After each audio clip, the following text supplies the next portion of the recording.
The airplane wheels hit the tarmac with a gentle thud. I clutched the tin of chocolate chip cookies in my lap, the same recipe I'd been making for Tyler since he could walk. Emily's birthday was tomorrow, but my flight had landed 3 hours early, and I couldn't resist the urge to surprise them. My daughter would laugh at her old mother showing up unannounced, and Tyler would tackle me with one of his bear hugs that made my arthritis disappear for a moment. The drive from Des Moines to Cedar Falls felt endless. I kept imagining their faces when I walked through that front door. Emily would probably be in the kitchen. Tyler would be doing homework at the dining room table, pencil smudges on his cheek. But when I pulled into their driveway, the house sat in darkness. No warm glow from the living room windows. No porch light to welcome me home. David's silver Toyota was gone. I checked my watch 6:30 on a Tuesday evening. Emily should have been home from work by now. Tyler back from soccer practice. I used my spare key, the one Emily had insisted I keep after her father passed. Emily? Tyler? Surprise. My voice echoed through the empty hallway. Silence pressed against my eardrums. I fumbled for the light switch, and the living room blazed to life. My breath caught in my throat. Emily's insulin supplies were scattered across the coffee table like a medical explosion. Vials rolled against pill bottles. Syringes lay tangled with blood glucose test strips. Her phone sat in a puddle of orange juice, the screen spider-webbed with cracks. The tin of cookies slipped from my hands. It hit the hardwood floor with a metallic clang that seemed to shake the entire house. Emily was meticulous about her diabetes management, obsessively careful. She kept everything in a neat leather case, organized by date and dosage. She'd never leave her supplies scattered like debris from a storm. Something violent had happened here. Something wrong. Emily? Sweetheart? I called again, climbing the stairs with legs that suddenly felt ancient. Tyler's bedroom door hung open. His bed was made with military precision, the way Emily had taught him. But his backpack lay dumped by the stairs, books and papers spilling across the floor like evidence of a hasty escape. Emily's bedroom was empty too. The bed was unmade, covers thrown back as if she'd gotten up quickly. On her nightstand, an envelope caught the lamplight. My name was written across it in David's careful handwriting. I tore it open with shaking fingers. Michelle Emily had a medical emergency. We're at Des Moines General ICU. Didn't want to worry you with a phone call. She's stable. David, medical emergency. Didn't want to worry me. I read those words 3 times, feeling ice spread through my chest. I was Emily's mother. In what universe would her husband not call me immediately if she was in the hospital? And stable? If she was stable, why the chaos downstairs? Why the abandoned insulin supplies and the cracked phone? I drove back to Des Moines like a woman possessed. 90 miles an hour on empty highways, my knuckles white against the steering wheel. The speedometer needle trembled at numbers I hadn't reached since my 20s. But I didn't care. My daughter needed me. The ICU smelled like disinfectant and desperation. A young nurse with kind eyes led me down a hallway that seemed to stretch forever. Room 300, she said softly. She's been here since yesterday evening. Yesterday evening. 24 hours and no one had called me. Through the glass partition, I saw my Emily. My beautiful, strong daughter lay unconscious in a hospital bed that seemed too large for her small frame. Tubes snaked down her throat. Machines breathed for her with mechanical precision. 4 lines fed into both arms like lifelines, keeping her tethered to this world. She was alone, completely, utterly alone. "Where's her husband?" I asked the nurse. "Where's her son?" The nurse checked her clipboard. "Mr. Brennan left about 2 hours ago. Said he'd be back tomorrow morning. The little boy went home with him. This environment can be traumatic for children." Tomorrow morning. My daughter was fighting for her life, and her husband had gone home to sleep in his own bed.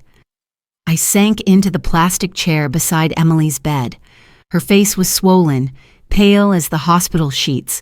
The steady beep of monitors filled the silence between us.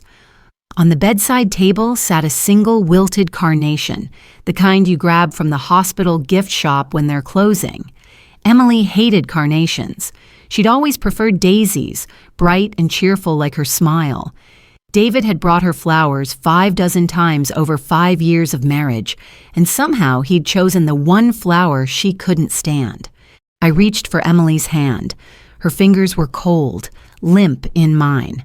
This was my baby girl, the little girl who used to crawl into my bed during thunderstorms, the teenager who'd called me crying over her first broken heart, the young woman who'd asked me to help her pick out her wedding dress. That's when the terrible truth settled into my bones like winter cold. This wasn't an accident. Someone had wanted Emily alone when she collapsed. Someone had wanted her to suffer without her mother's voice calling her back to consciousness. Someone had calculated exactly how long they could stay away from her bedside without arousing suspicion. I squeezed Emily's lifeless hand and felt something shift inside my chest. Not just grief anymore, something harder, something that remembered how to fight. My daughter was dying alone because someone wanted her to die alone, and I was going to find out who. The plastic chair became my home. 3 days I sat beside Emily's bed, watching the rise and fall of her chest as machines breathed life into her lungs. I held her hand until my fingers cramped, talking to her unconscious form about everything and nothing. Tyler's latest soccer game, the changing leaves outside my Phoenix apartment, the way her father used to hum while making pancakes on Saturday mornings. The ICU became a strange world of hushed voices and beeping monitors. I learned the rhythm of the nurses' shifts, the exact timing of medication rounds, the way the fluorescent lights dimmed at night but never truly went dark. Sandra, the day nurse with kind eyes and gentle hands, became my lifeline to understanding Emily's condition. "She's stable," Sandra would tell me each morning, checking Emily's IV lines with practiced efficiency. "No change overnight, but that's not necessarily bad news." Sometimes the body needs time to heal itself, but David's visits followed a different pattern entirely. Tuesday morning, I had gone to the cafeteria for coffee, my first real break since arriving. The bitter hospital brew tasted like regret, but I needed the caffeine to keep my eyes open. When I returned 20 minutes later, Sandra was dumping fresh carnations into the trash bin beside Emily's bed. "He brings flowers," she said, meeting my questioning gaze. "Same ones every time, gas station carnations, never stays long enough to see if she responds to his voice." I stared at the wilted petals scattered in the wastebasket. 5 years of marriage, and David still didn't know his wife's favorite flower. Emily had told him countless times. Daisies reminded her of childhood summers, of picking wildflowers in my garden while I hung laundry on the line. "How long was he here?" I asked. Sandra checked her watch. 8 minutes, maybe 9. He stood at the foot of her bed, said something about Tyler being fine, then left. 8 minutes. I had been gone for 20, and he'd managed to time his visit perfectly to avoid me. Wednesday morning brought the same routine. I watched through the glass partition as David approached room 300, his movements mechanical and precise. He checked his watch twice before entering, once in the hallway, once just outside Emily's door. Inside, he positioned himself at the foot of her bed, never moving closer, never reaching out to touch her hand. His lips moved in careful formation. I pressed my face closer to the glass, reading the words I was beginning to recognize. "The doctor says you're stable." "Tyler's fine. Get better soon." The same script, every single visit. David's shoulders remained rigid throughout his performance. He never leaned toward Emily, never brushed her hair from her forehead the way a loving husband might. When the machines beeped, he didn't startle or look concerned. He simply waited for his internal timer to run out, then left with the same measured steps that had brought him there. "That's odd," Sandra murmured beside me. We'd been watching together, and I could see my own unease reflected in her expression. Most spouses can't stay away. They camp out in that chair like you do. They talk constantly, hoping for any sign of response. But David talked to Emily like he was reading a grocery list. No emotion, no desperation, no love. Wednesday afternoon brought Dr. Patricia Williams to Emily's bedside.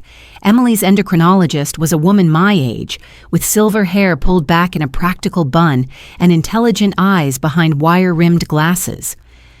"Mrs. Henderson," Dr. Williams said, settling into the chair beside Emily's bed with a thick medical file in her lap. "I wanted to discuss Emily's condition with you personally." "Some things don't add up." My pulse quickened. "What kind of things?" Dr. Williams opened Emily's chart, pointing to a series of numbers and dates. "This collapse doesn't make medical sense. Emily's diabetes has been beautifully controlled for 3 years running. Her last A1C was 6.2. That's excellent management. She's been religious about her insulin timing, her diet, her blood sugar monitoring." I studied the neat handwritten entries in Emily's medical record. Page after page of careful documentation, regular checkups, perfect compliance with her treatment plan. Then why would she collapse? That's exactly what concerns me. Dr. Williams leaned forward, her voice dropping to a confidential whisper. Diabetic comas from well-controlled diabetes are extremely rare. There usually has to be a triggering event, severe illness, major medication errors, extreme psychological stress.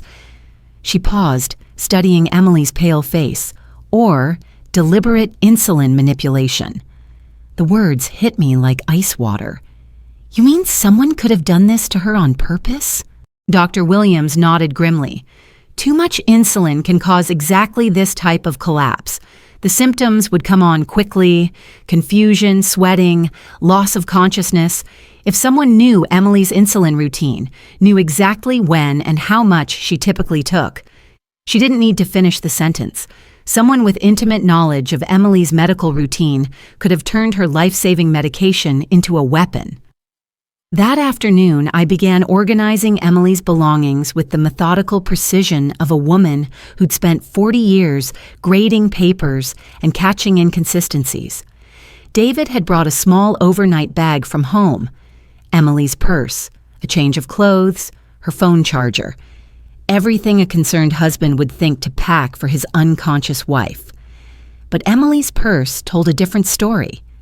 I emptied the contents onto the bedside table, sorting through the familiar debris of her daily life. Lip balm, car keys, breath mints. Her work ID badge with the photo that made her laugh because she'd blinked at exactly the wrong moment.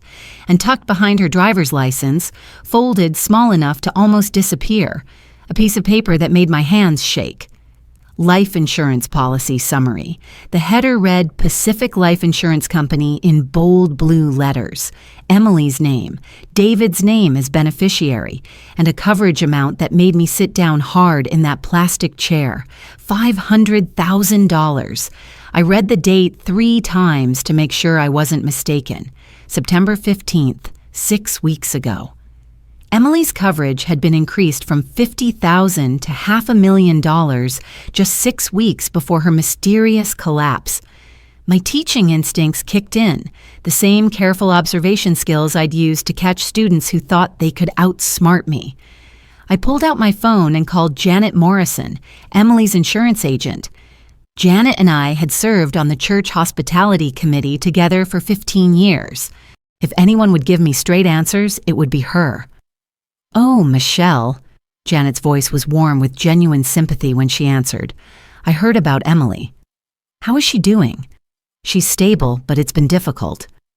"Janet, I hope you don't mind me asking, but I found some insurance paperwork in Emily's purse. When did she increase her coverage?" "Actually, that was David's idea," Janet said. "He called me in early September, very concerned about making sure Emily was properly covered. He said she'd been having some health scares lately, and he wanted to protect Tyler's future if anything happened to her." Health scares. I gripped the phone tighter. What kind of health scares? David mentioned her diabetes had been harder to control recently, said she'd had a couple of close calls with her blood sugar levels. He was worried about leaving Tyler financially vulnerable if Emily had a medical emergency. I thanked Janet and hung up, my mind racing through the implications. David had lied to the insurance company. He told Janet that Emily was having diabetes problems when Dr. Williams had just confirmed her condition was beautifully controlled. He'd increased Emily's life insurance policy to $500,000 6 weeks before she collapsed in a diabetic coma, and he was keeping Tyler away from his mother's bedside, timing his own visits to avoid me, bringing flowers Emily hated while speaking to her unconscious form like he was reading from a script. I looked at my unconscious daughter, tubes breathing for her, machines monitoring every heartbeat. The insurance policy was dated September 15th. Today was October 23rd. Emily had collapsed on October 20th. 38 days between the insurance increase and Emily's collapse. Just enough time for any waiting periods to expire. Just enough time for David to collect if Emily died. I folded the insurance summary and slipped it into my own purse. Then I pulled out my phone and scrolled through Emily's recent text messages, looking for any clue about what had happened in the hours before her collapse. The last message was from David, sent at 3:47 p.m. on the day Emily collapsed. "Don't forget your evening insulin, honey. Tyler's at soccer practice until 6. See you at home." Emily had collapsed at 5:30 p.m. according to her coworkers, 30 minutes before Tyler was due home from practice, exactly when David had reminded her to take her insulin. I stared at that text message until the words burned into my vision. David had made sure Tyler wouldn't be home to find his mother. He'd specifically reminded Emily about her insulin timing. And somehow, Emily's life-saving medication had become the weapon that put her in this hospital bed. Sandra appeared beside me with a fresh pitcher of water. "Mrs. Henderson, you should try to get some rest. Emily's stable for now." But I wasn't ready to rest. Not when pieces of a terrible puzzle were finally starting to fit together. I'd spent 3 days thinking this was a medical emergency, a tragic accident that had struck my healthy daughter without warning. Now I was beginning to understand that someone had planned this. Someone had calculated exactly when Emily would be most vulnerable, most alone, most likely to die without witnesses. Someone who knew her insulin routine better than anyone else in the world. Someone who had everything to gain from her death. I squeezed Emily's cold hand and felt something hard and determined settle in my chest. David thought he was clever. He thought he'd planned the perfect crime, timed everything perfectly, covered his tracks with insurance paperwork and concerned husband performances. But he'd made one crucial mistake. He'd forgotten that Emily's mother was a retired elementary school teacher who'd spent 40 years catching children, who thought they could lie to her face. And I'd just found the evidence that was going to destroy him. The laptop screen glowed in the dim hospital room lighting. Emily's silver MacBook sat on the rolling table where David had placed it Tuesday evening, claiming Emily might want to check her email when she woke up. Such a thoughtful gesture from a devoted husband, or so I'd thought at the time. Thursday morning arrived gray and cold, matching the dread that had settled in my chest since finding that insurance policy. David was at work, maintaining his normal routine like nothing had happened. Tyler was at school, blissfully unaware that his mother was fighting for her life 3 hours away. I had Emily's bedside to myself, and a laptop that might hold answers. Emily had taught me enough about computers to navigate the basics during our video calls. She'd patiently walked me through opening browsers, checking history, saving documents. "You need to stay connected to the modern world, Mom," she'd laughed just last month. "Tyler won't accept a grandmother who can't even send a proper email." Now those lessons felt like preparation for this moment. I opened the laptop with trembling fingers. The desktop background showed Emily and Tyler at his last soccer game, both of them grinning at the camera with grass stains on their clothes and genuine joy in their eyes. A family photo from happier times, before someone had decided Emily was worth more dead than alive. The browser opened to Emily's usual homepage, a local news site she checked each morning. But when I clicked on the history tab, my blood turned to ice water in my veins. Recent searches, all from David's logged-in account. The timestamps showed searches from the past 3 weeks, late at night when Emily and Tyler would have been sleeping. Insulin overdose symptoms. How long does diabetic coma last? life insurance payout timeframes. And the most chilling search of all, dated just 5 days ago, can insulin overdose be detected in autopsy? My hands shook as I screenshot each page. The search results were detailed, clinical, thorough. David had researched exactly what would happen to Emily's body, exactly how long she might survive, exactly how much money he'd receive when she died. I scrolled through more searches, my stomach churning with each new discovery. Diabetic emergency signs. When do life insurance policies pay out? Raising stepchildren alone. Fresh start after spouse death. The history painted a horrifying picture of premeditation. David hadn't just planned Emily's murder. He'd researched it like a college student preparing for finals, methodical and thorough, and utterly without conscience. I thought back to the times I'd visited their home over the past year. David hovering whenever Emily checked her blood sugar. David insisting on preparing all her meals, claiming he wanted to help her manage her condition. David taking charge of her medication schedule, organizing her insulin supplies with military precision.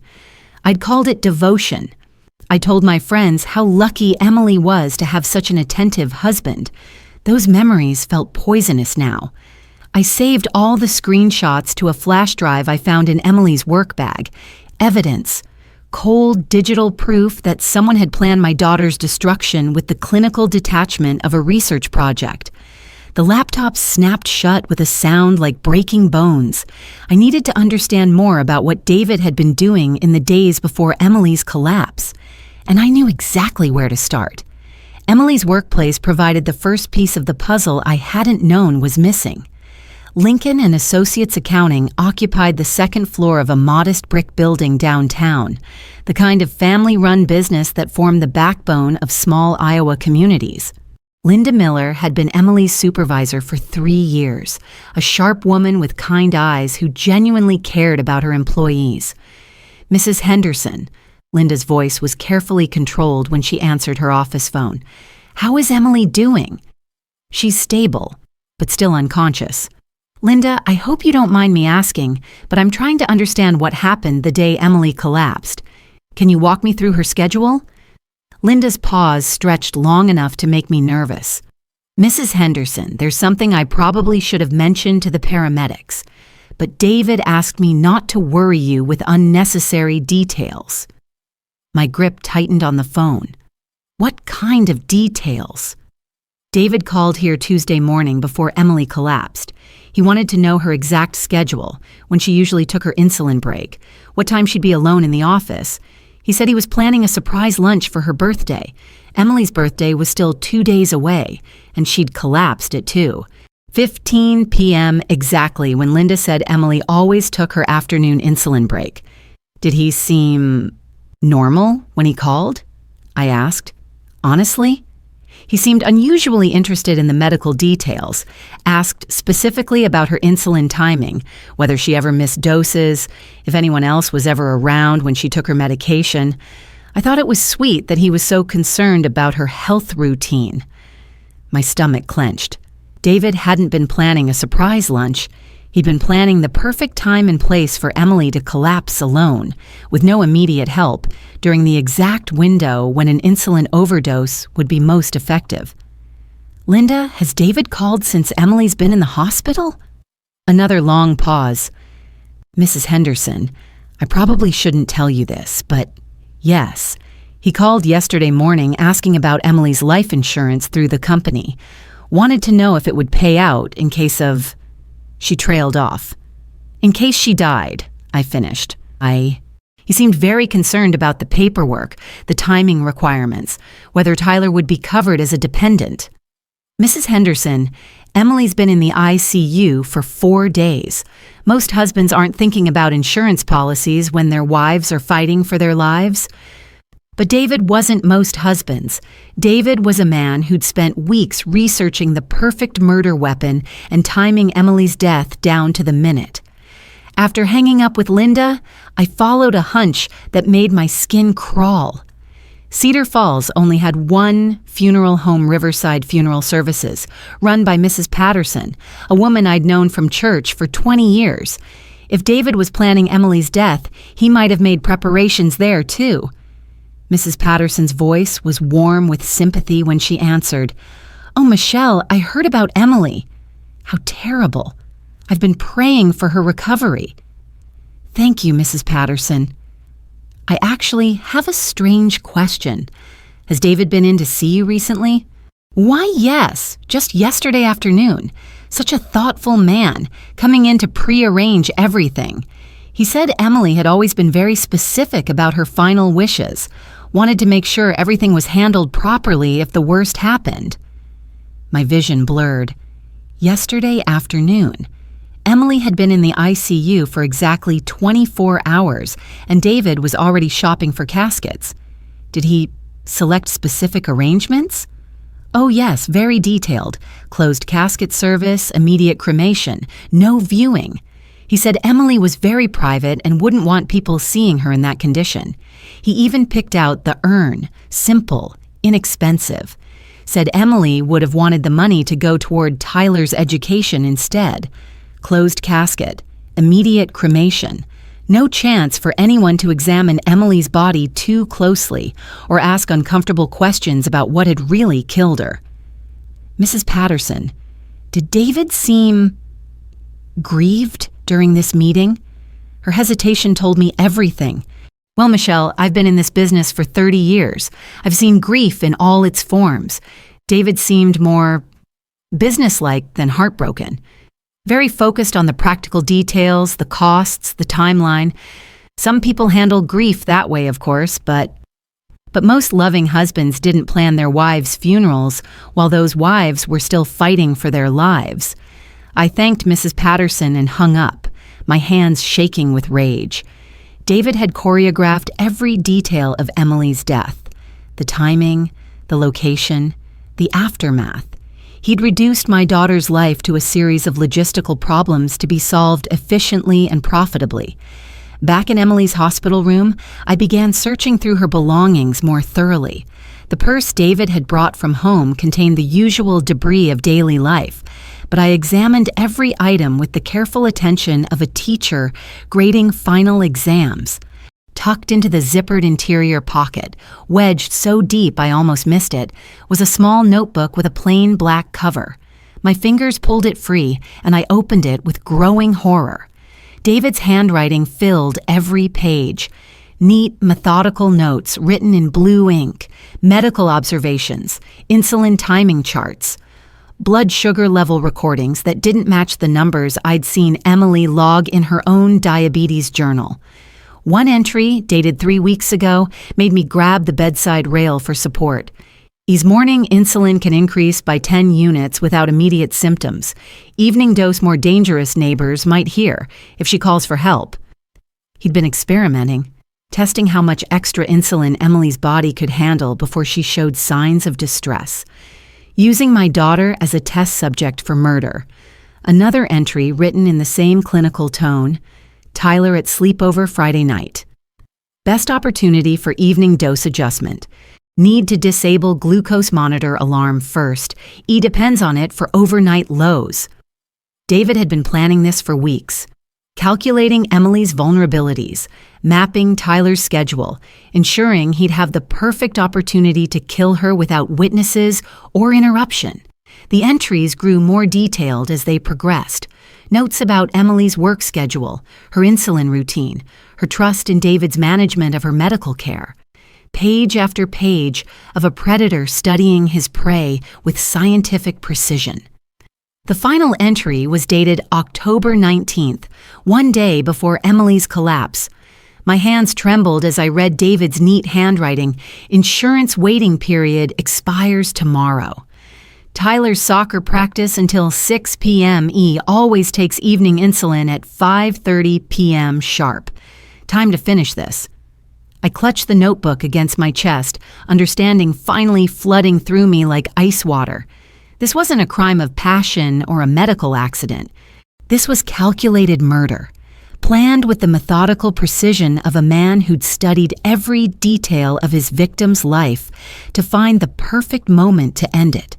David had turned Emily's trust against her. Her medical routine had become the weapon he'd used to poison her. Her love for Tyler had been manipulated to ensure the boy wouldn't be there to save his mother. The notebook fell open to the very last page, and I read words that made my vision blur with fury.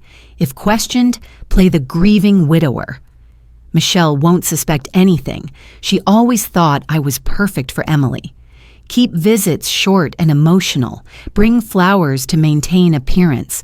Tyler will be traumatized enough to corroborate any story about Emily's health struggles.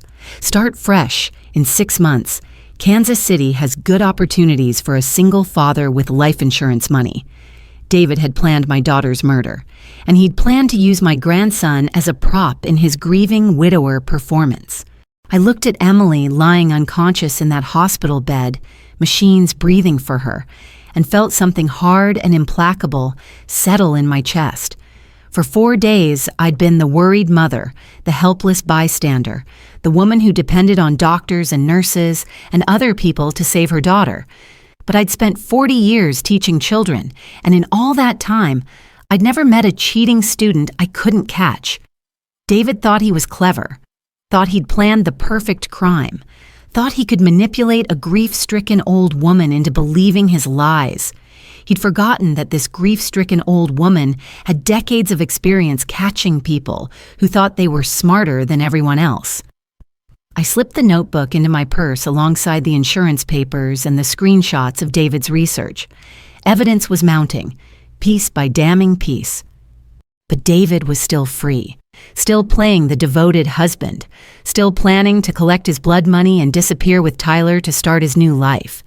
Not if I could help it.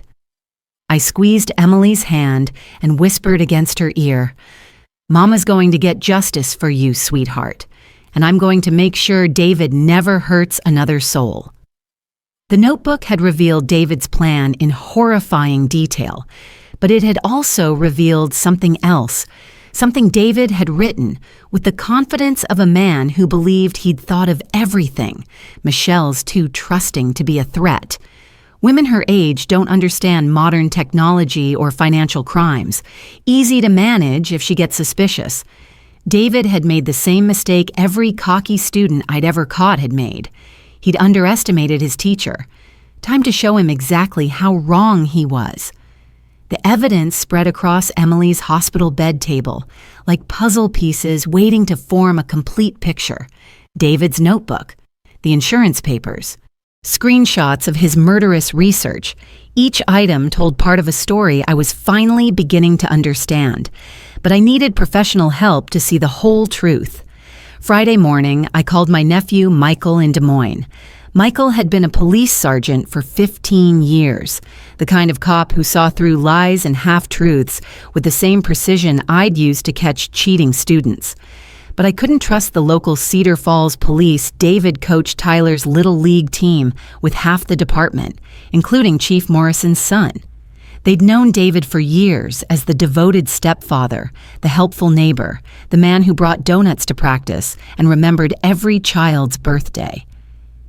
"Aunt Michelle." Michael's voice was warm with concern when I called. "How's Emily doing?"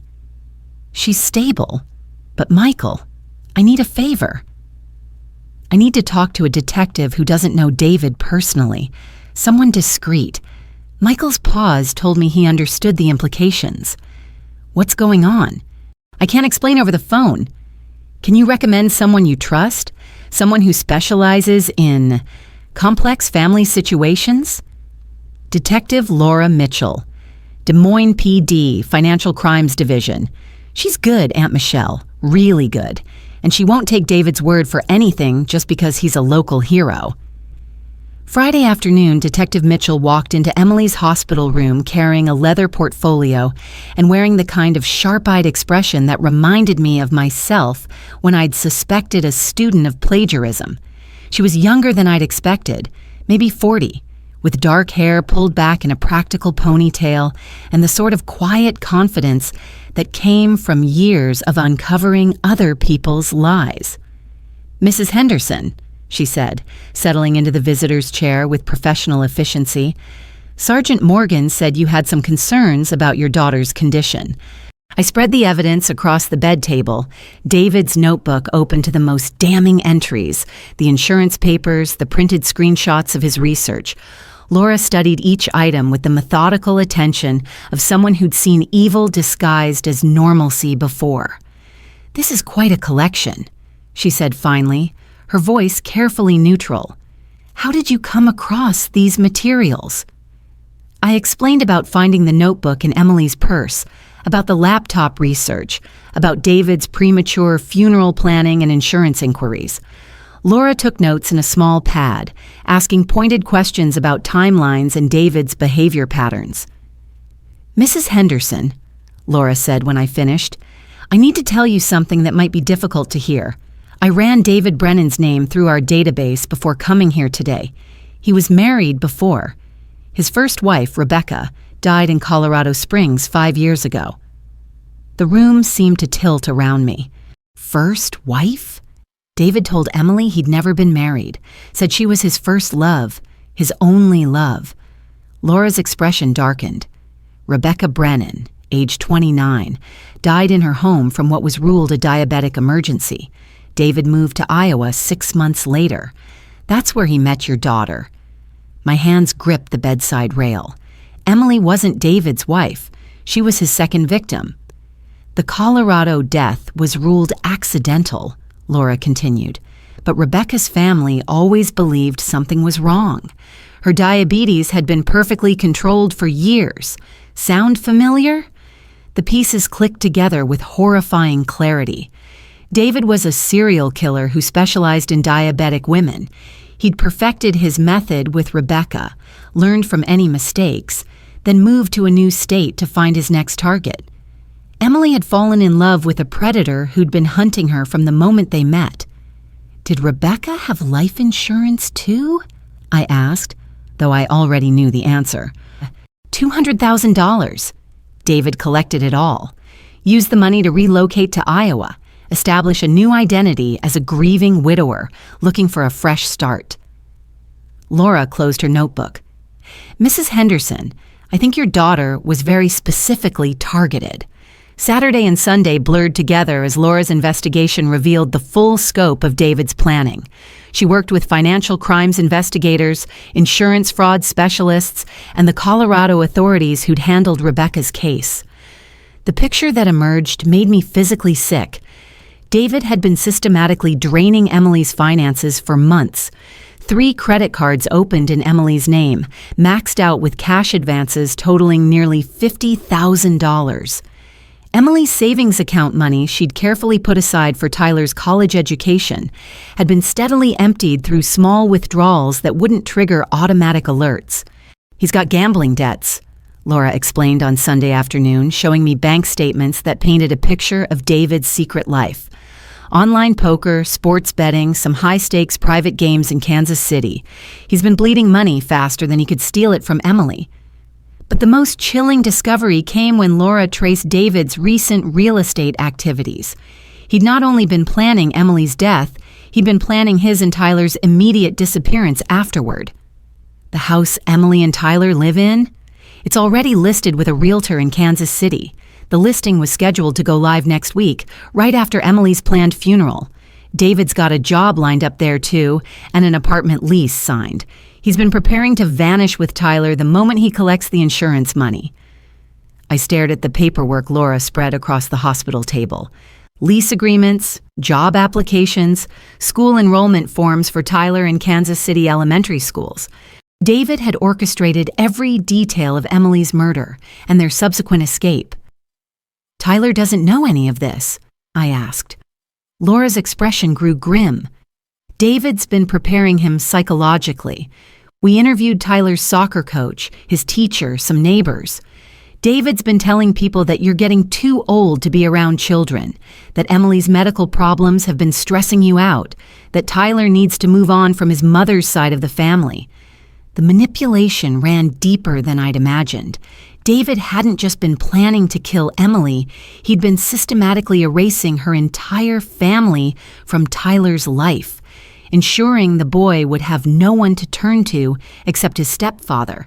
He's been grooming Tyler to accept isolation, Laura continued, making the boy emotionally dependent on him while cutting ties with everyone who might ask uncomfortable questions later. Sunday evening brought devastating news from Dr. Williams. Emily's condition had deteriorated over the weekend. The insulin overdose had caused severe brain swelling that wasn't responding to treatment as well as they'd hoped. "Mrs. Henderson," Dr. Williams said gently, "I need you to understand that Emily may not recover fully, even if she survives. The damage to her brain has been extensive."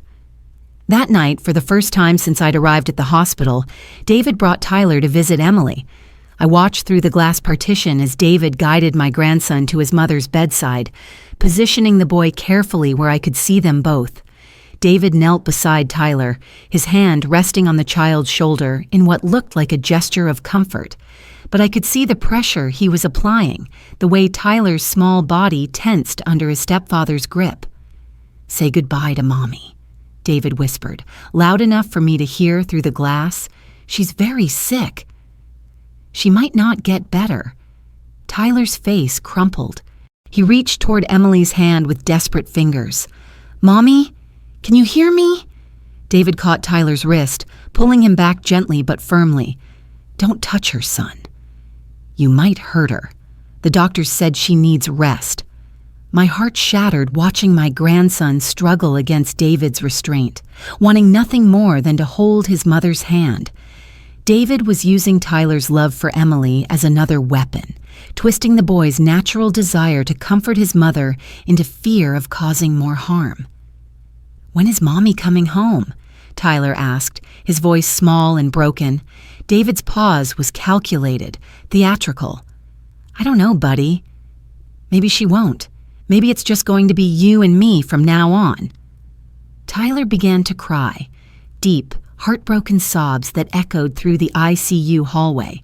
David gathered him into what appeared to be a comforting embrace, but I could see the satisfaction in David's eyes as he held my weeping grandson. This was exactly what he wanted. Tyler's complete emotional dependence, his acceptance that Emily was gone, his readiness to leave Cedar Falls and everyone who'd ever loved his mother. After they left, I sat with Emily in the quiet darkness of her hospital room. The machines breathed for her with mechanical precision. Her face was pale against the white pillows, swollen from the medications keeping her alive. "I know you're fighting, sweetheart," I whispered, squeezing her cold hand. "I know you can hear me. I'm going to get justice for you, and I'm going to save Tyler from that monster." Emily's finger twitched slightly, so subtle I almost missed it. But it was there. A tiny movement that meant my daughter was still in there somewhere, still fighting to come back to us. I squeezed her hand again. "That's my girl. You keep fighting. Mama's got work to do." I pulled David's notebook from my purse and opened it to the page that had haunted me all weekend. His confident prediction written in neat blue ink, "Michelle won't suspect anything. She always thought I was perfect for Emily." How wrong he was. I'd spent 40 years teaching children, and in all that time I'd learned to recognize every variety of deception, manipulation, and calculated cruelty that young minds could devise. I dealt with playground bullies who thought they were untouchable, cheaters who believed they were too clever to be caught, and manipulators who assumed adults were too trusting to see through their performances. David had made the same mistake every overconfident student I'd ever encountered had made. He'd underestimated his teacher. Laura Mitchell had given me her card with her direct number written on the back. The evidence was mounting: David's notebook, his research history, his financial crimes, his pattern of targeting diabetic women, his detailed plans for disappearing with Tyler. But we needed more. We needed to catch him in the act of something undeniably criminal. "We're close," Laura had told me before leaving Sunday evening, "but we need ironclad proof." David's careful. He's done this before. We can't afford to move too soon and have him slip away. Time was running out. Emily's condition was worsening. David was growing more confident, more careless, more certain that his perfect crime was going according to plan. Tyler was being systematically prepared for his new life as David's emotional hostage. I looked at my unconscious daughter, fighting for her life in that hospital bed, and felt something cold and determined settle in my chest. David thought he'd planned the perfect murder. He thought he'd manipulated everyone around him with masterful precision. He had no idea that this 68-year-old retired teacher was about to teach him the most expensive lesson of his life, one that would cost him everything he'd worked so hard to steal. The security footage played on Laura's laptop in grainy black and white. Monday night, 2:17 a.m. A figure moved through the ICU hallway with purpose, using an ID badge to access restricted areas. The timestamp in the corner ticked forward 2:18, 2:19, 2:20. At 2:24, the same figure emerged from Emily's room and disappeared down the corridor. "He's been visiting her at night," Laura said, pointing to the screen. 3 different occasions over the past week, always between 2 and 3 a.m. when the nursing staff is minimal. I studied the shadowy figure on the monitor. Even through the poor video quality, I recognized David's distinctive walk, the way he carried his shoulders slightly forward, the measured pace that spoke of complete confidence in his environment. "What could he be doing for 7 minutes?" I asked, watching the timestamp track his presence in Emily's room. Laura's expression was grim. Long enough to administer something, but short enough to avoid detection. "The night nurses do their rounds every 30 minutes. He's timed it perfectly to slip in between checks." We cross-referenced Emily's medical charts with the security footage timestamps. The pattern made my stomach clench with horror. Each night after David's clandestine visits, Emily's blood sugar had spiked dangerously, requiring emergency intervention from the medical staff. Dr. Williams had attributed these episodes to Emily's body fighting the initial insulin overdose, but now the truth was crystal clear. David wasn't waiting for Emily to die naturally. He was actively ensuring her death. "He's been poisoning her repeatedly," I whispered, the words tasting like ash in my mouth, "making sure she doesn't recover." Laura nodded, her fingers drumming against the laptop keyboard. "The medical team has been fighting to save her while he's been systematically undoing their work. Every time Emily showed signs of improvement, David made another nighttime visit." I stared at the frozen image on the screen.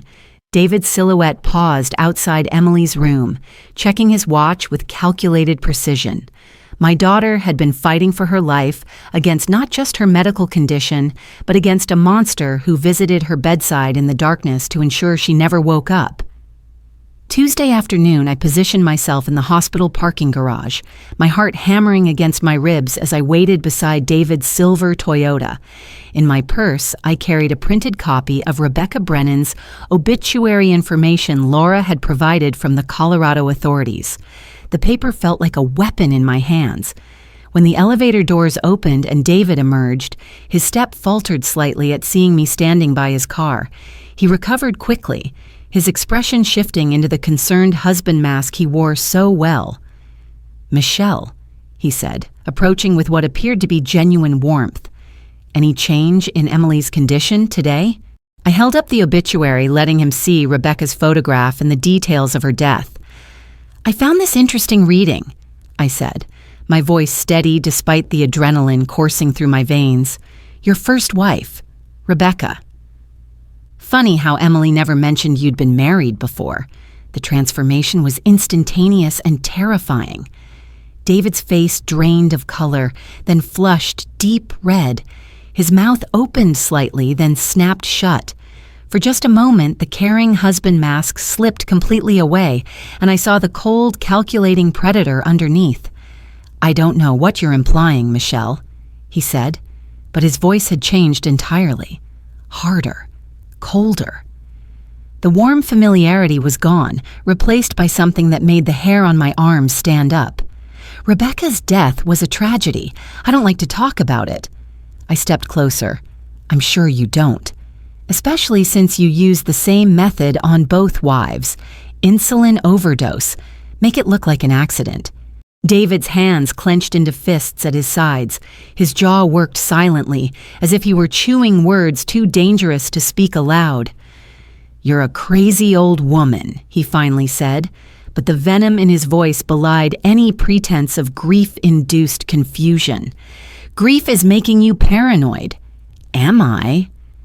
I held his gaze, refusing to back down despite every instinct screaming at me to run.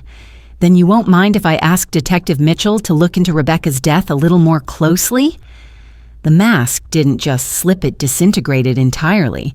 David moved faster than I'd expected, grabbing my upper arm with crushing force. His fingers dug into my flesh hard enough to leave bruises, and his face was inches from mine when he spoke. "Stay out of things you don't understand, old woman." His breath was hot against my cheek, his grip tightening with each word.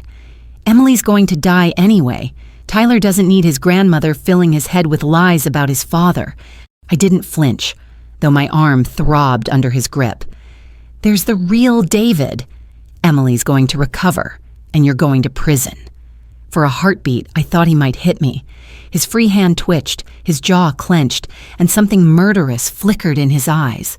Then, as quickly as it had appeared, his composure returned, like a curtain falling across a stage. David released my arm and stepped back, smoothing his hair with hands that shook slightly. "Emily's not going to recover," he said, his voice returning to its normal register but retaining an edge of finality. "The doctors told you that.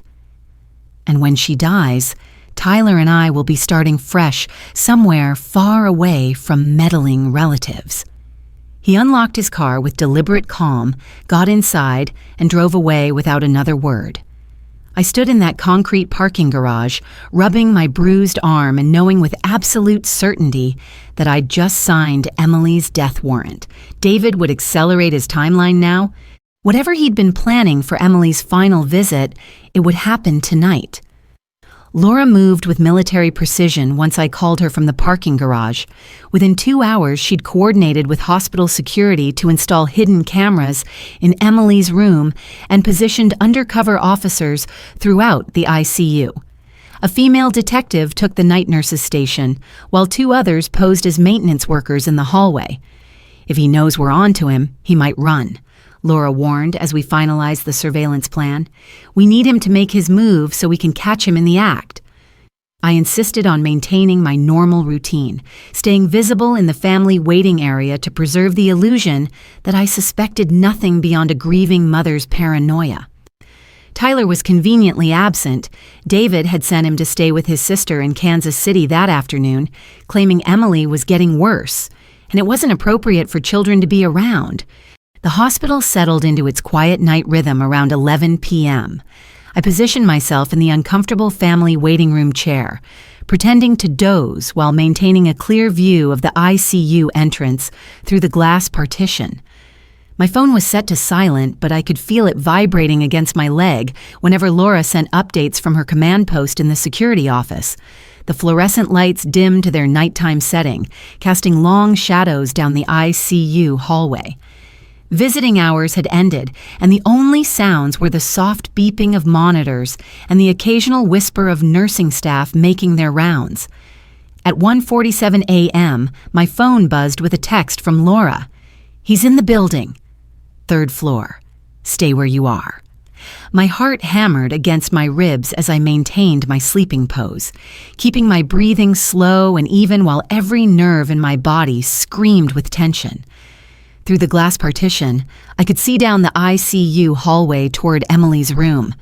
The corridor appeared empty, bathed in the sterile glow of emergency lighting. Then I saw him. A figure in green scrubs moved down the hallway with confident steps, carrying what appeared to be legitimate medical supplies. But I recognized that walk, that build, the way David held his shoulders when he thought no one was watching. He'd stolen a set of scrubs and an ID badge, transforming himself into just another medical professional working the night shift. Laura's voice crackled through the tiny earpiece she'd given me, barely audible. "Subject entering room 300. All units maintain position." I watched through slitted eyes as David slipped into Emily's room. The hallway remained empty. He'd timed it perfectly between nursing rounds, just as he had on his previous nighttime visits. But this time was different. This time, hidden cameras were recording his every movement. This time, Detective Mitchell was positioned in the supply closet across the hall, watching through a crack in the door. My daughter lay unconscious and vulnerable in that room with a man who'd already tried to kill her multiple times. Every maternal instinct screamed at me to rush in there, to throw myself between Emily and the monster who'd been poisoning her in the darkness. But I forced myself to remain still, to trust that Laura's plan would work, to believe that justice was finally within reach. Minutes crawled by like hours. 2 minutes, 3, 4. Laura's voice whispered through my earpiece. He's got a syringe. Moving to arrest. Everything happened at once. The hallway exploded with movement as undercover officers emerged from their hiding places. Laura's command echoed through the ICU. "Police! Step away from the patient!" I abandoned my pretense of sleep and pressed my face against the glass partition, watching as the trap we'd set finally sprang closed around David Brennan. But even as relief flooded through me, one terrifying question remained. Had we moved fast enough, or was Emily already receiving her final lethal dose? The door to room 300 exploded inward with a crash that echoed through the ICU hallway. Laura Mitchell burst through with her weapon drawn, her voice cutting through the sterile silence like a blade. "Police! Step away from the patient." David stood frozen over Emily's bed, a syringe trembling in his right hand. Clear liquid dripped from the needle enough insulin to kill 3 people. I would learn later. His eyes darted between Laura's gun and Emily's IV port, which was inches from the deadly needle. For one terrible heartbeat, I thought he might inject the poison anyway. Out of spite, out of rage, out of the cold calculation that had driven him to this moment. His hand twitched toward Emily's IV line, and I pressed my face harder against the glass partition, silently screaming at my unconscious daughter to somehow defend herself. Then David's survival instincts overrode his murderous intent. The syringe clattered to the floor, insulin splashing across the sterile tiles. "This isn't what it looks like," David said, raising his hands with the same practiced innocence I'd seen him use with Tyler when caught in minor mischief. "I'm her husband." You were just attempting to murder your wife," Laura interrupted, moving around the bed with professional precision. The metallic click of handcuffs echoed through the room. "David Brennan, you're under arrest for attempted murder, insurance fraud, and identity theft." The hidden cameras had captured everything. David's careful approach to Emily's bedside, his furtive glance into the hallway to ensure he was alone, the methodical preparation of the syringe with a massive insulin dose, far more than any medical protocol would require, his deliberate movement toward Emily's IV port with unmistakable lethal intent. As Laura recited his Miranda rights in the flat, professional tone of someone who'd done this countless times, David's gaze found me through the glass partition. The hatred in his eyes was pure and undiluted, stripped of every pretense of grief or concern he'd worn for the past week. "You meddling bitch," he snarled, his voice carrying clearly through the thin hospital walls. "You have no idea what you've done." I stood up from the waiting room chair where I'd been pretending to sleep, my legs shaking with adrenaline and relief. "I know exactly what I've done," I said, loud enough for him to hear through the glass. "I saved my daughter's life." David's mask had finally fallen away completely. No more concerned husband, no more grieving stepfather, just a cold-blooded killer who'd been caught in the act of finishing what he'd started. Over the next 48 hours, Laura's investigation team peeled back the layers of David's deception, like investigators examining a particularly toxic onion.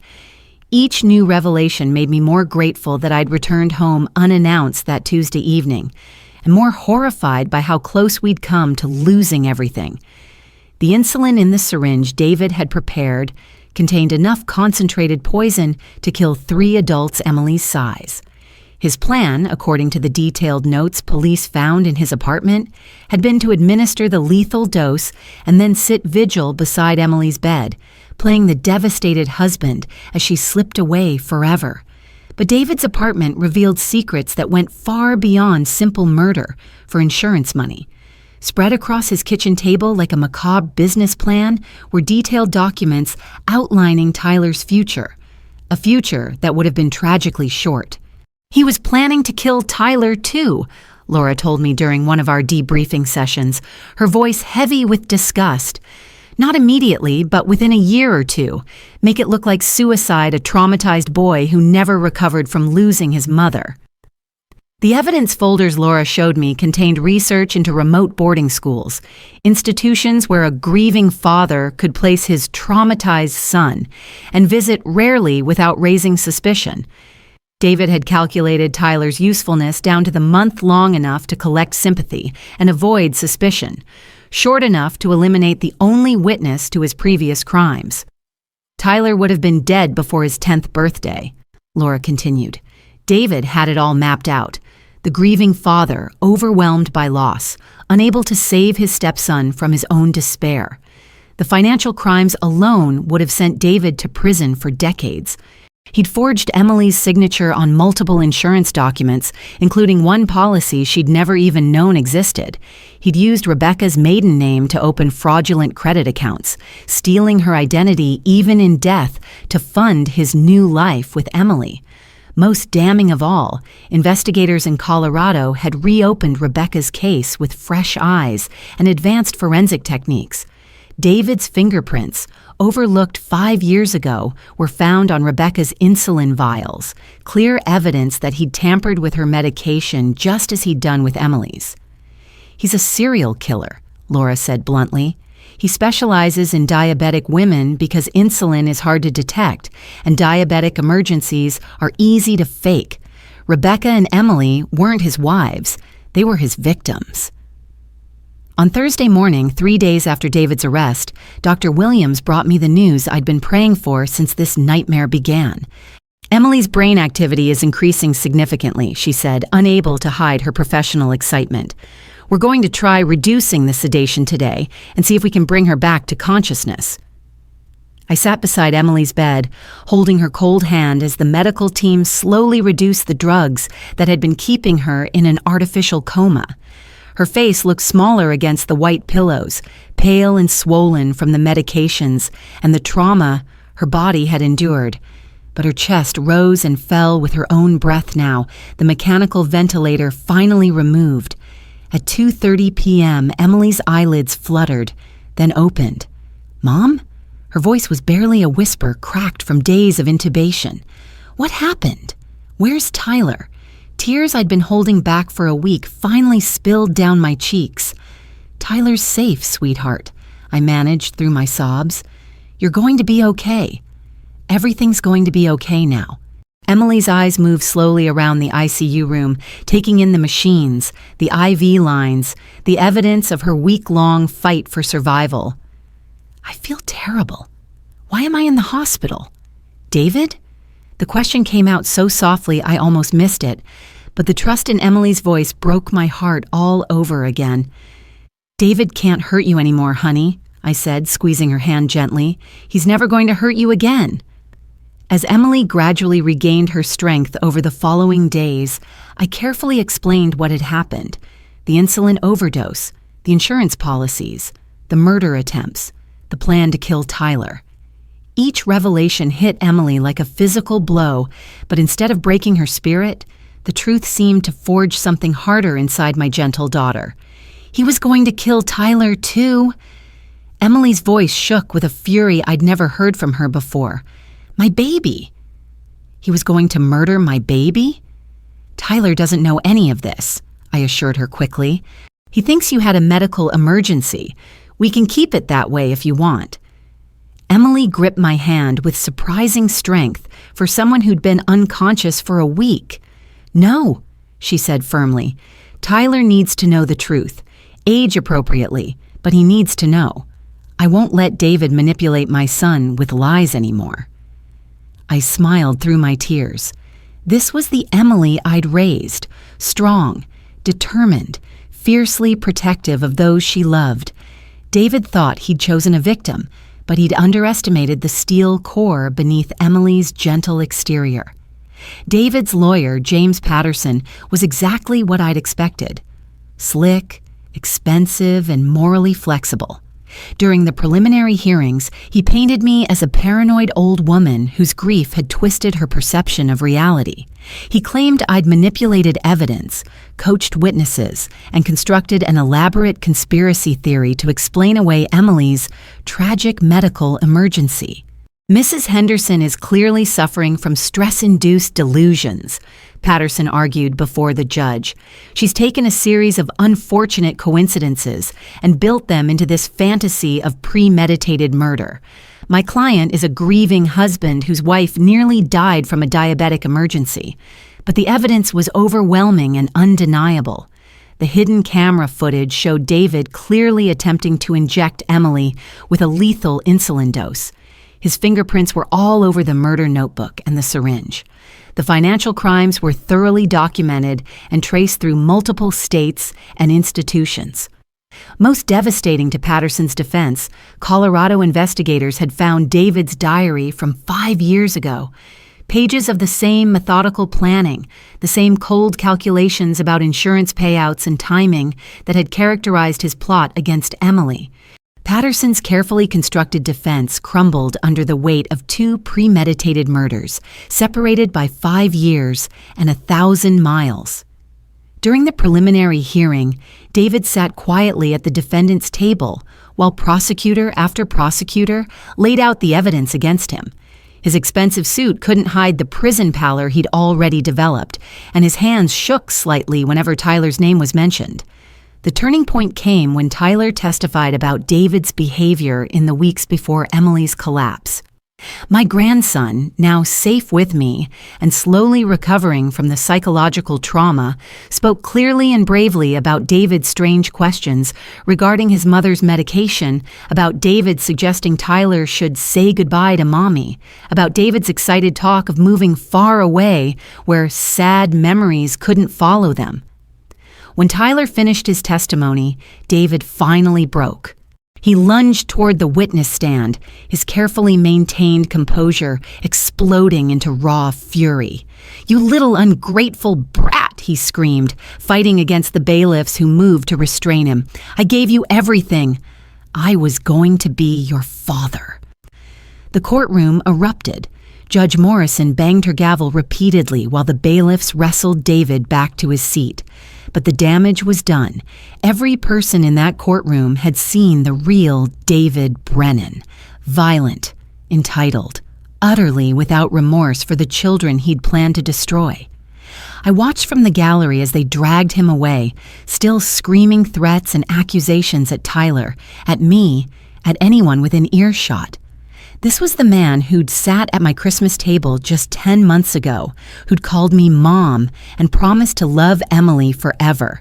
This was the monster who'd held my grandson on his shoulders and sworn to protect him with his life. Evil, I realized, didn't announce itself with fangs and claws. It wore familiar faces and spoke in gentle voices and made promises it never intended to keep. But justice, when it finally came, tasted sweeter than any revenge I could have imagined.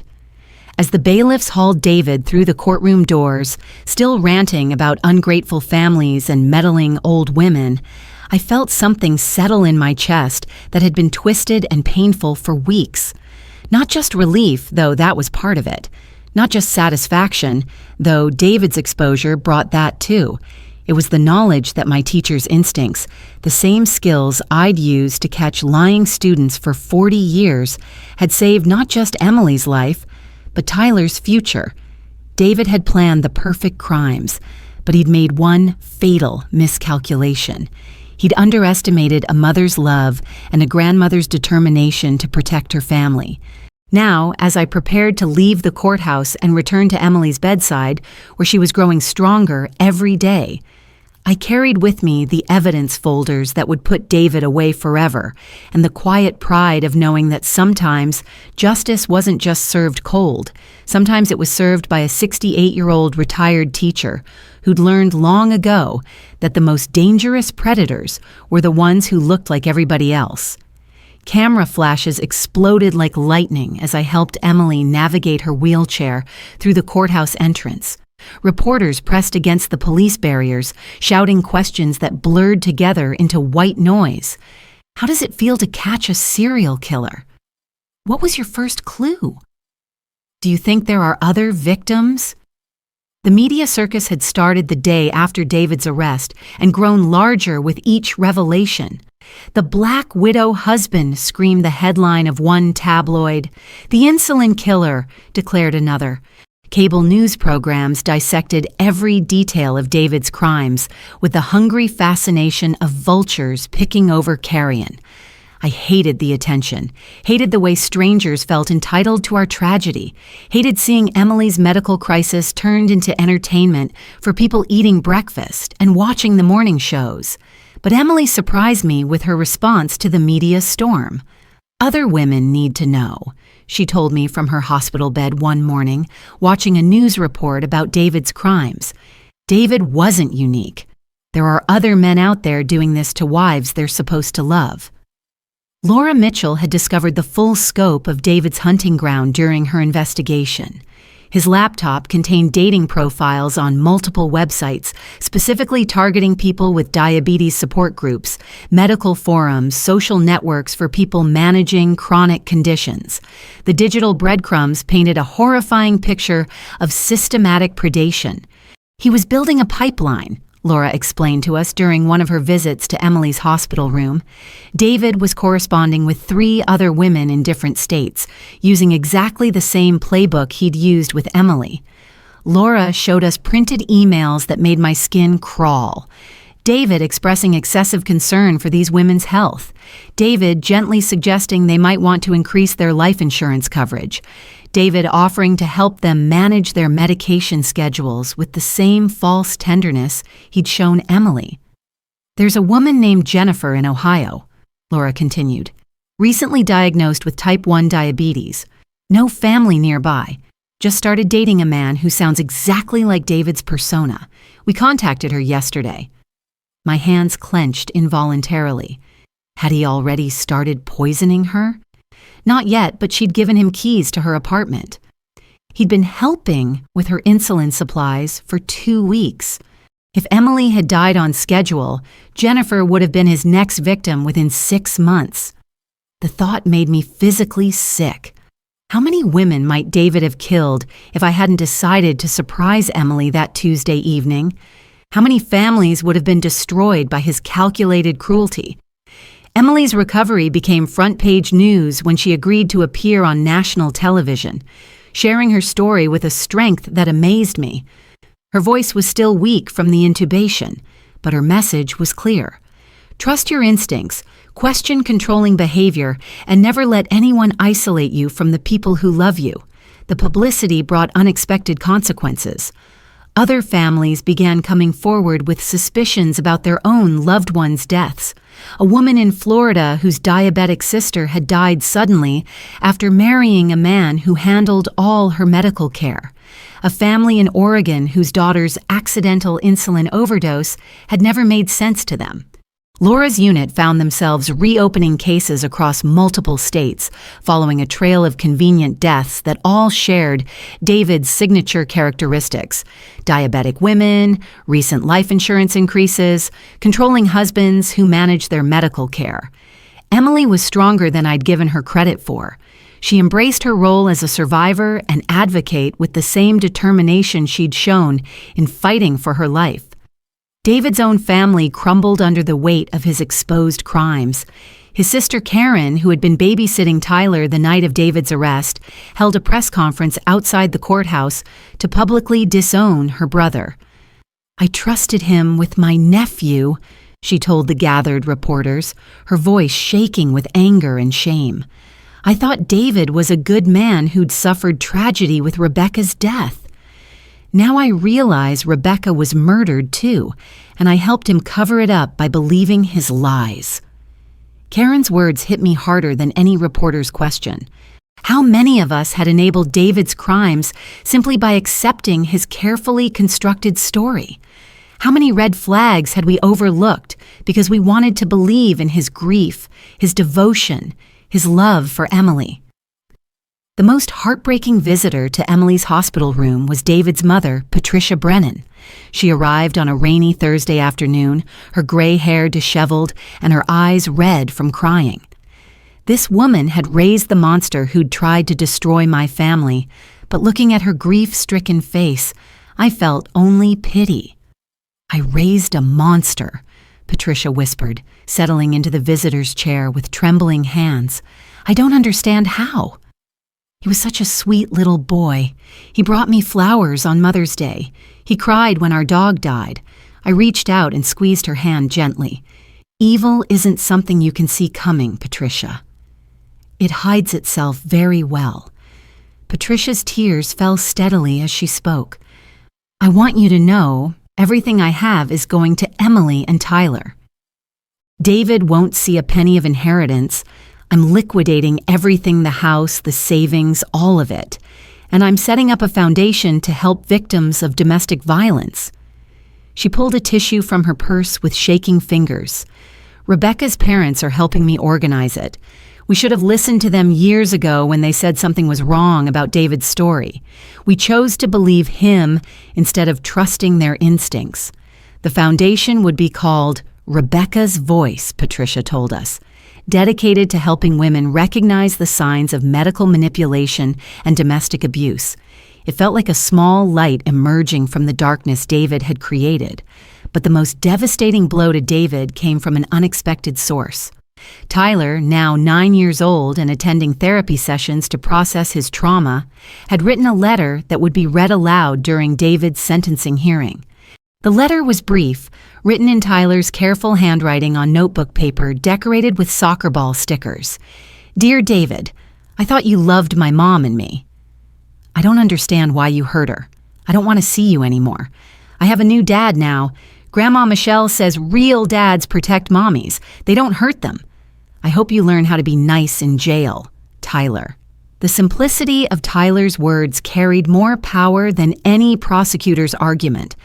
David had lost everything: his freedom, his family, his carefully constructed identity, and most painfully, the love of the child he'd claimed to cherish.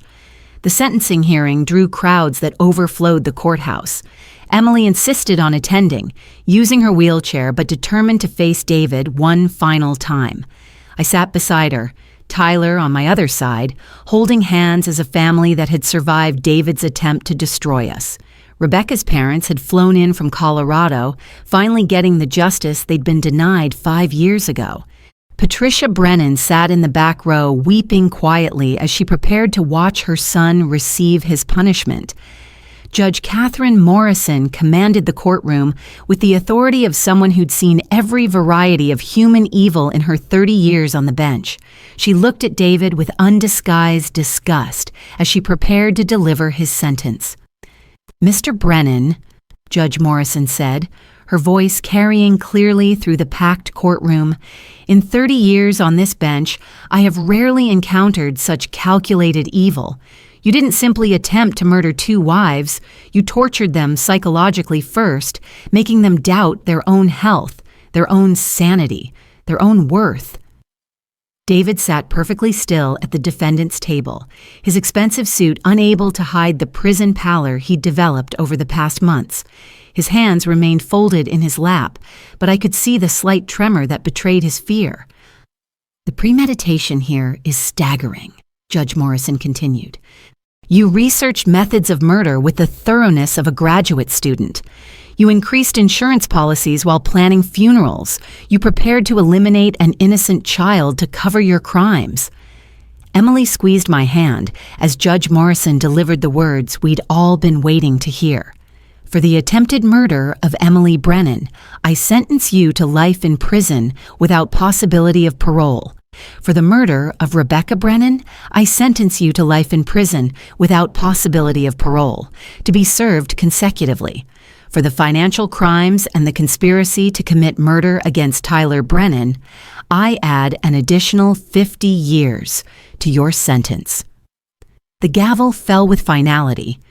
David would die in prison, alone and forgotten. But David wasn't finished. As the bailiffs moved to escort him away, something inside him finally snapped completely. The careful composure he'd maintained throughout the trial shattered like glass. "This is all your fault," he screamed, twisting in his chair to glare at me with pure hatred. "You ruined everything. Emily was supposed to die quietly. She was supposed to be grateful for the love I gave her." I stood up slowly, leaning heavily on my cane, and looked David directly in the eyes for what I knew would be the last time. "The only thing Emily was ever supposed to do was live," I said clearly, "and she's going to live a long, beautiful life without you." David's rage transformed into panic as the reality of his situation hit him.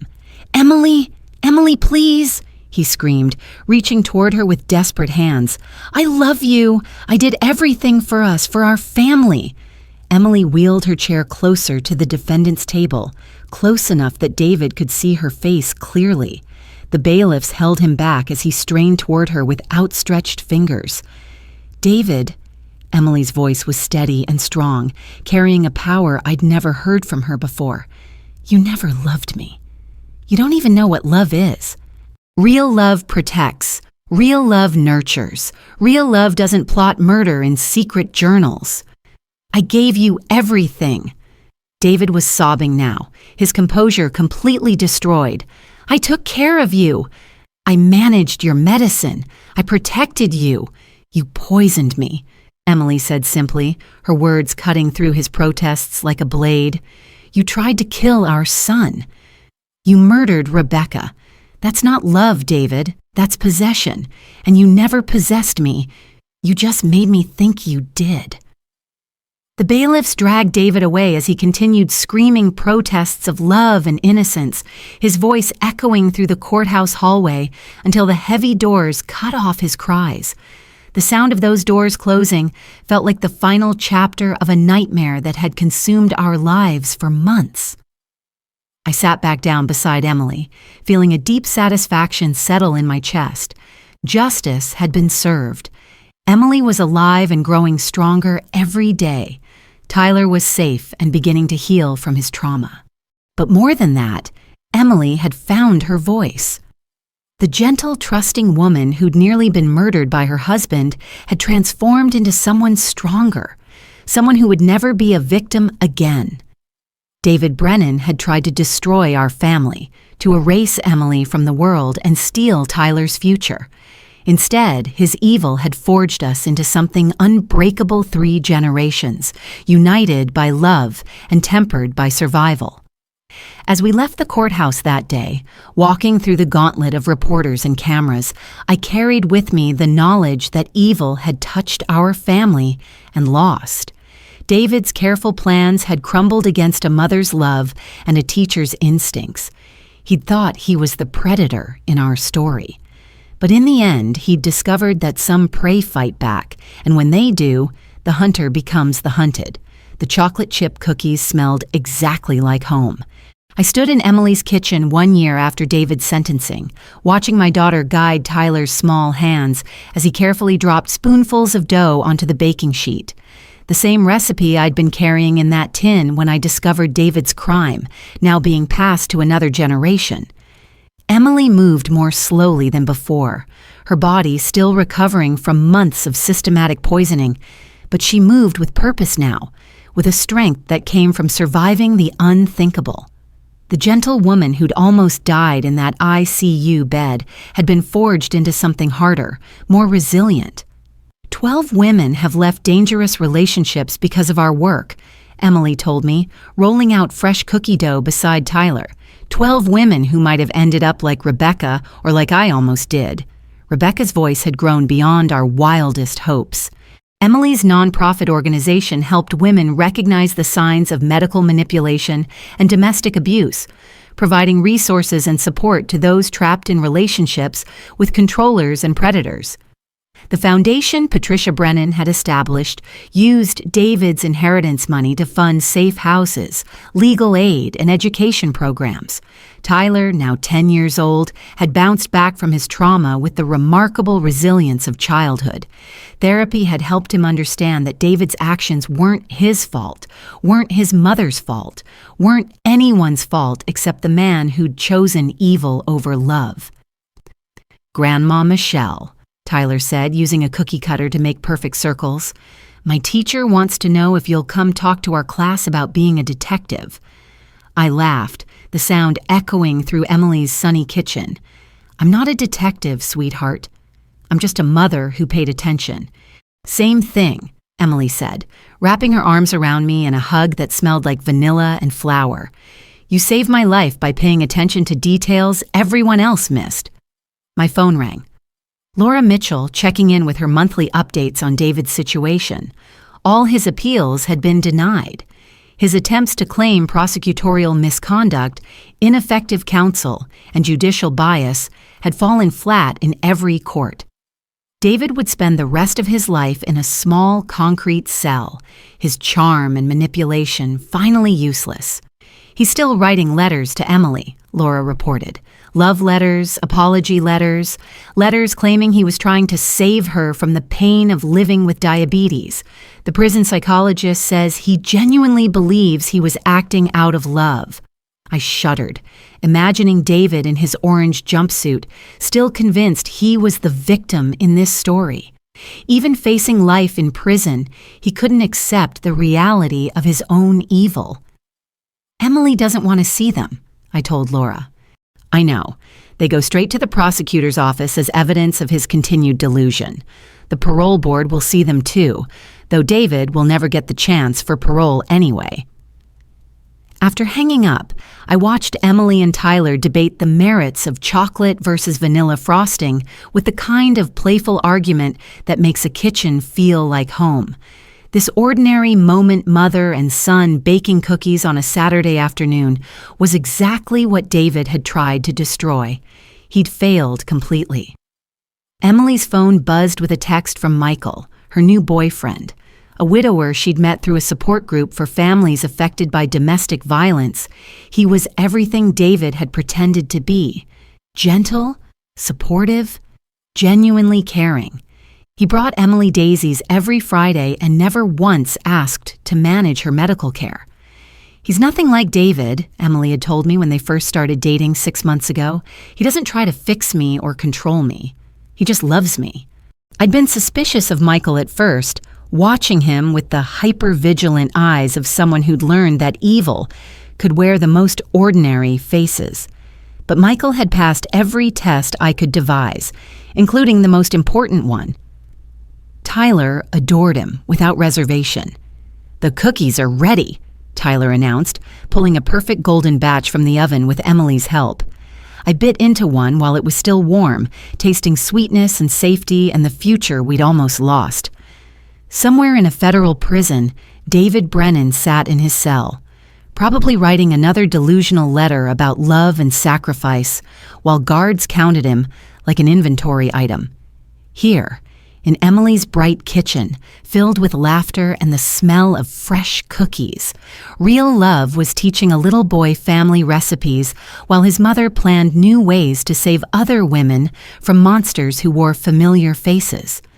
Evil had tried to destroy us. It had come dressed as devotion, spoken in gentle voices, and made promises it never intended to keep. But evil had underestimated the power of a mother's love and a family's determination to protect each other. David's careful plans had crumbled against something he'd never understood, that real love doesn't seek to control or possess, but to nurture and protect. That real love grows stronger when tested, not weaker. Love had won, not just survived, but truly won. And sometimes, I thought as Tyler carefully placed his perfectly frosted cookies on the cooling rack, that was the most satisfying justice of all, knowing that the man who'd tried to steal our family's future would spend his remaining years watching his victims build beautiful lives without him.